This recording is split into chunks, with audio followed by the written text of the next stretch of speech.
C'est la première fois qu'Agnès Buzyn et les professionnels des urgences se retrouvaient autour d'une table. 2 heures de discussion et 70 millions d'euros débloqués pour mettre fin à la crise. Une enveloppe de 15 millions permettra de recruter du personnel dans les services en tension, notamment cet été. Le reste sera consacré à une prime de 100 euros net par mois, versée dès le 1er juillet à tous les professionnels des urgences.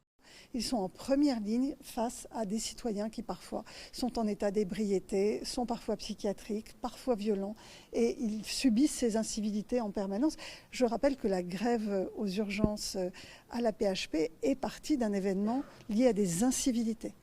La ministre de la Santé a également donné le coup d'envoi d'un programme qu'elle qualifie de mission commando et qui devra rendre des propositions concrètes pour les urgences d'ici le mois d'octobre.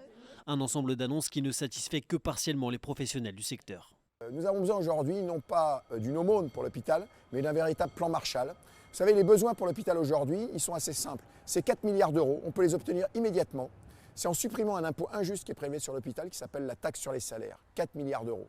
Voilà, avec ça, effectivement, on pourrait voir le jour, réformer l'hôpital et embaucher des personnels et surtout augmenter les salaires parce qu'aujourd'hui, on n'arrive pas à remplir les écoles d'aides-soignantes. Selon le collectif Interurgence, la grève touchait ce vendredi 106 services dans toute la France.